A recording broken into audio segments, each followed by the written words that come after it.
every year there's a curbside cleanup. It's basically just a place for people to put all their junk outside the front of their house and the council collects it.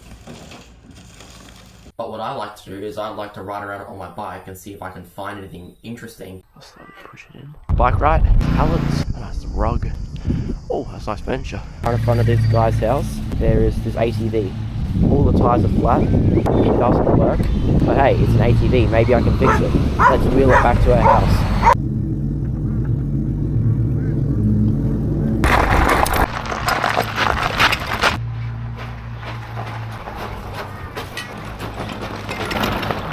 So I found this really sick quad. All the tyres are flat. It's a Yamaha, I think it's a 125 or a 110 cc quad. So before I power it on for the first time, I'm just going to take the fuel tank off, drain out all the old petrol and put new stuff in because water has probably seeped in through that hole since it's been sitting out in the rain for I don't know how long. Then I'm going to take the can off. Wait, that's blue. Wait, this is a 4-stroke. Why is the fuel coming out of it blue? That's probably completely blown up that carburetor. But that's 100% a 4-stroke. That is not a 2-stroke. That's a 4-stroke ATV. So, I don't know why they put 2-stroke oil in it. Anyway, I'm going to finish draining the petrol, put some new stuff in, and then I'm going to see if it powers up.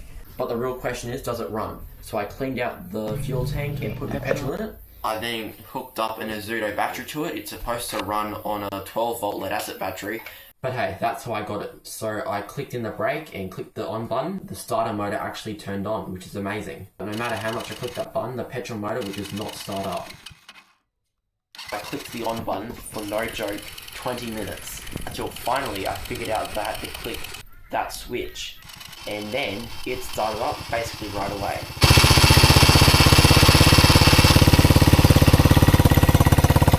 Let's go, it's running. So the engine runs, which is amazing, but it was spitting out quite a lot of black smoke out of the exhaust. So I decided to change the oil. Pretty dark. So I'm going to try and change that today. To change the oil, you need to heat the engine up for about 5 minutes. Okay, I'm just going to let that idle like that for 5 minutes. Let the motor heat up. These wires need to be cleaned up as well. So what I'm going to do is I am going to go to MX store in about half an hour. Hello, Dave speaking. Do you also have the 4-stroke engine oil? Yeah, we do, yep. Looking at about $20 or something for the litre, okay? Okay, thank you. I'll be down there in about half an hour. See you then. Okay, buddy. Thank you. Bye. Cool. Okay guys, so I'm going to change out the oil now with this proper stuff. So I got this milk jug down here. So I'm going to unscrew that one there.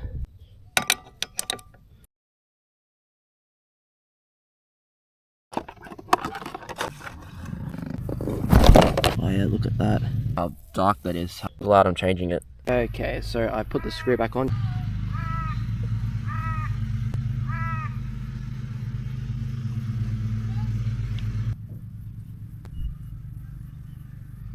Okay, so I need to put a tiny bit more in. I need to have it up till it's at the very top of the level. Goodness, I might just keep it.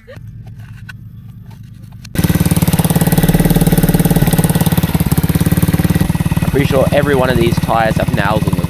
So now I've changed the oil, I can move on to the next major thing I need to do, and that is replace all the tyres. So I phoned up MX store. Hello, do you sell tubeless ATV tyres? How many you need? I've got one here. I need 4 of them. Yeah. No, not at the moment. I've only got one left. But unfortunately, they only had one, and I needed 4, because they all had holes in them. So I decided to buy them online, on eBay.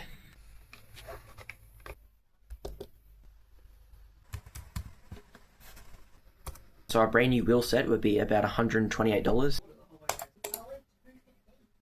I'm getting the tyre and the rims tomorrow, so I'm going to elevate the ATV and I'm going to take the old tyres off, unbolt it, unscrew, pop it off, and then I'm going to keep it all elevated and then I can just pop in the new ones and screw it up. Right. Now I can come in and take all the tyres off.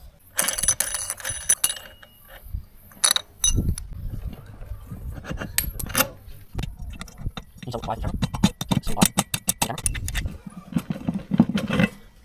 the tyres are off. Now it's just time to take the three screws out of each axle rim thing, and then get the new rims, put the new screws onto there, screw it on, put it onto the axle, then tighten the bolt, put the pin through and expand it. So I've got a lot more work to do. Anyway, I'll see you tomorrow when I get the tyres. Bye. So I think $130, I got brand new tyres, brand new rims, all that good stuff. Good packaging. It's under the steps. I'm glad to get you. That look pretty good. Okay guys, so I'm gonna install things on them. So I just put it, pretty sure that way, bolt it on there, and then it just sits right in there. And then I just put bolts in it, so it's pretty easy. Look on there, like that. Okay, so I'm gonna tighten down the bolts with my back driver, and then I'm gonna put the pins back in.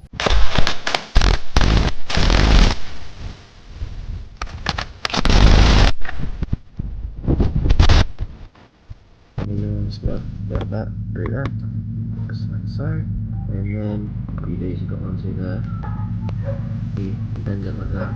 Cool. So then I'll just do the same for the other wheel, and then I'll go riding. If the idle's too fast, the bike could just fly away. So I'm gonna put a brick underneath it, just so it can be elevated, so when it starts up, if it starts spinning way too fast, then I can turn the idle down. Okay, power it on. If it's spinning too fast, turn the idle down.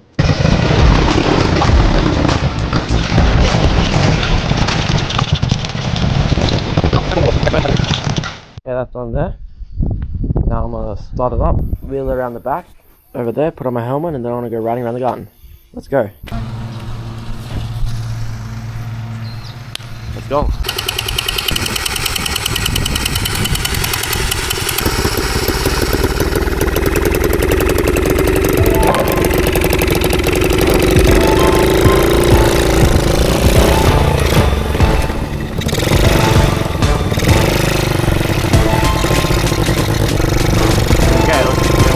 On the gas.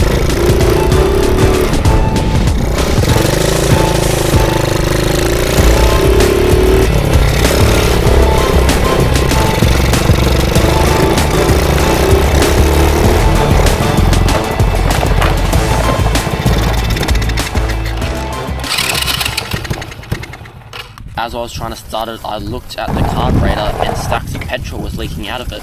I'm pretty sure the two-stroke mixture that was in here before I put the proper stuff might have blown up the carburetor. Because after I rode it for about 5 minutes, it does not want to start up again. Let's take it apart and have a look and see what's wrong with it. Because I might be able to fix it, but if I can't, then I'll have to buy another one. I need to take out the throttle cable. Actually looks pretty clean there. I don't really see anything bad in that carburetor. The carburetor looks pretty good actually. I was expecting to see something like this in the carburetor, but it's still leaking fuel. So I think what I need to do is I just need to buy a new carburetor.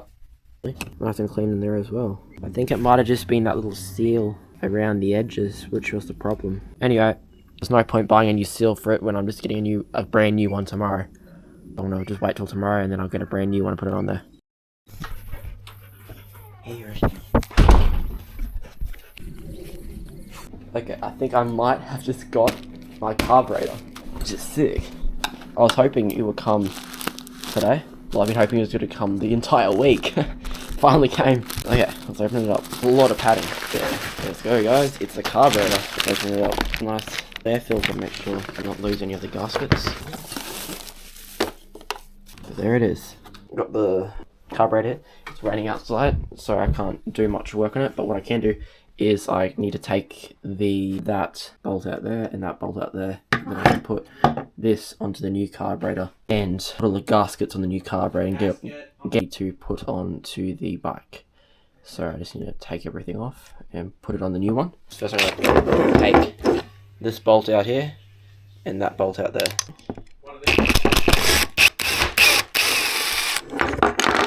This new laptop very dirty. So as you can see here, the other one, so yeah, it's got that seal there. So there's the old one here, and then this is the new one. You can see it's the exact same. That little indent there goes onto that gasket right there. That fits right there, and then this just fits right on there, just like so.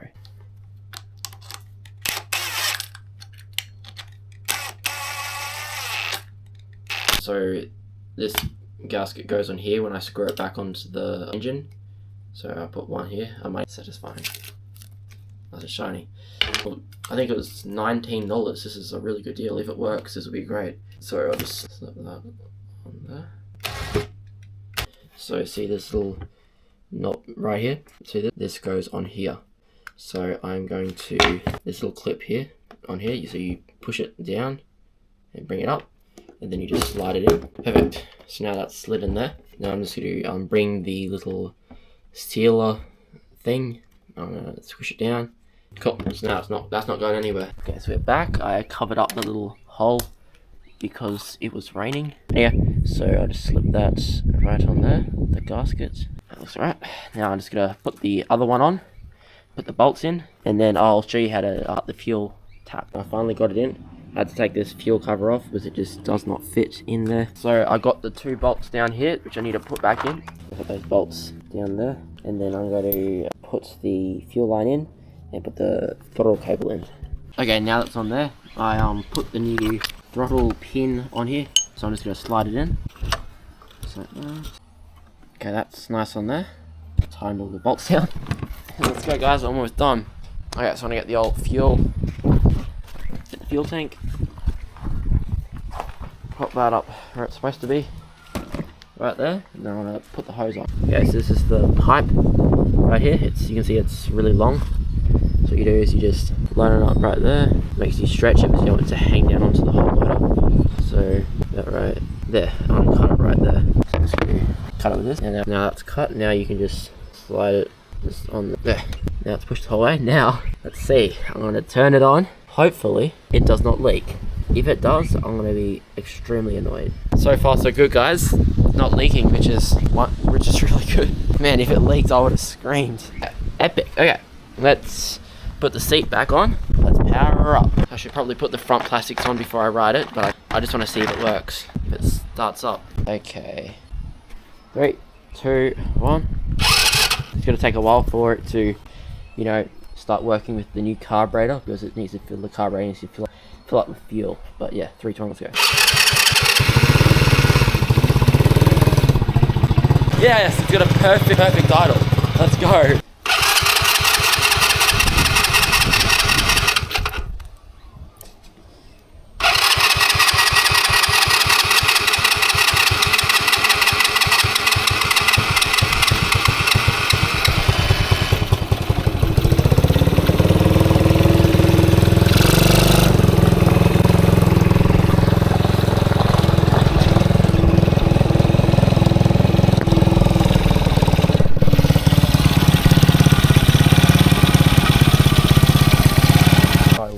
This one's leaking as well. This one's leaking way worse than the other one.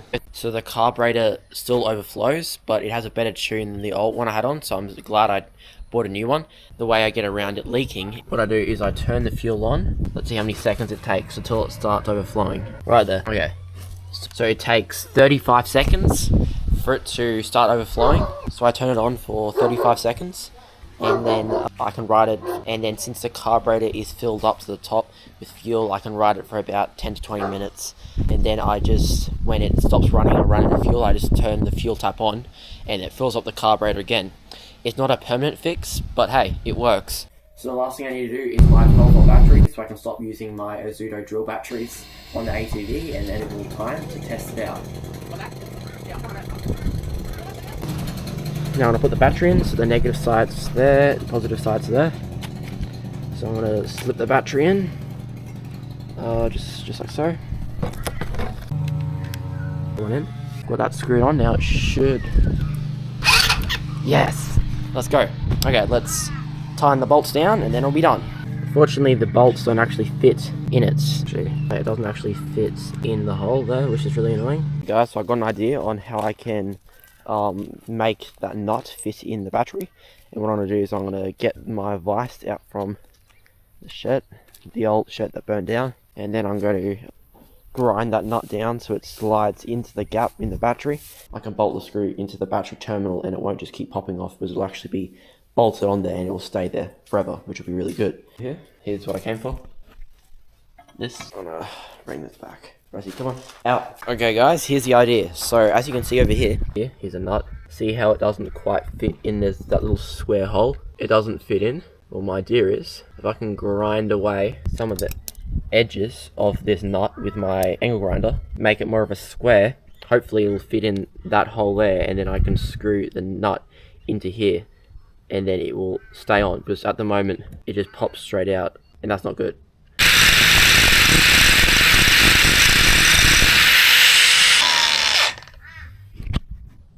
Flat, hopefully I did it correct. Yeah, perfect, look at that. Cool, see if it fits. If it doesn't, I'll keep on grinding away.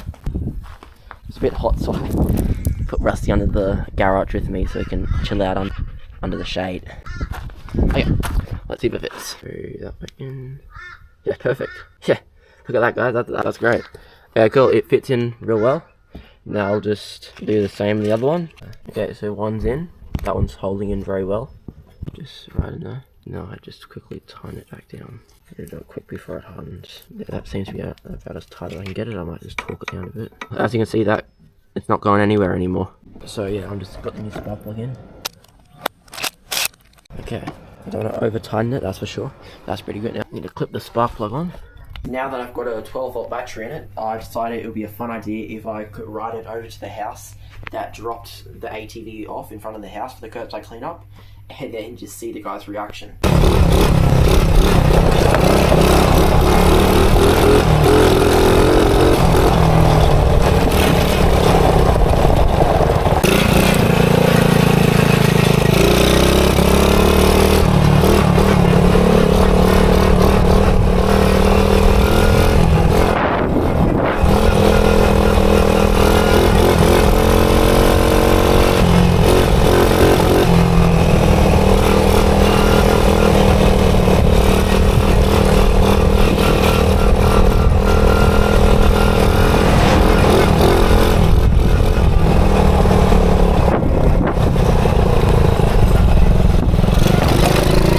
I rode it over there and I turned it around. So I stayed there for a little bit, and you can't actually see it on the camera, but the guy was mowing like over there a bit, and he stopped mowing and just stared at me with his mouth open, and then I revved it away and drove away back down the road at like 50 kilometers per hour.